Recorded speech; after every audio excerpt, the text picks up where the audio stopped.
Здравствуйте, дорогие подписчики! Сегодня мы говорим о карте Король Жезлов. Девиз этой карты «Горячее жаркого». Мы видим профиль Короля Жезлов в глубоком раздумье сидящего на своем троне. Он напряженно склонился вперед. Традиционно Короля Жезлов рисуют как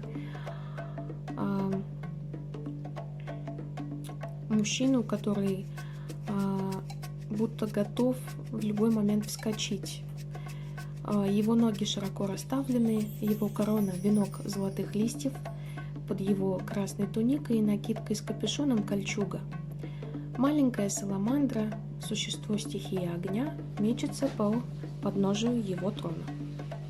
Как и все короли в колоде Таро, король жезлов – закаленный, опытный мужчина. Он успешно завершил свою миссию, которую предпринял ранее как бывший рыцарь жезлов. Он был вознагражден ключами от королевства и сейчас правит целым государством, а также его армия, которая защищает страну и покоряет недругов во имя трона. Король жезлов – сильный и воодушевленный лидер.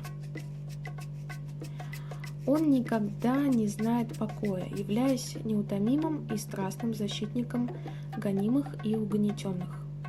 Он честен, отважен, силен и щедр сверх меры. Когда вы видите эту карту в толковании романтических отношений, вы можете ожидать долговременного успеха, потому что король жезлов традиционно считается счастливым в браке мужчиной. Вы также можете взять на себя более активную роль в защите ваших отношений, обнаружив, что вам помогает сильный и авторитетный мужчина.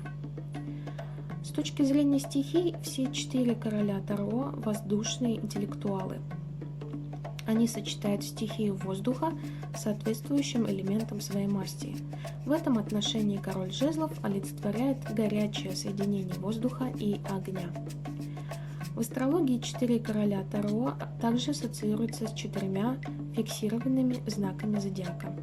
Король жезлов представляет стабильный огонь знака Льва, делающий его самоуверенным и храбрым монархом.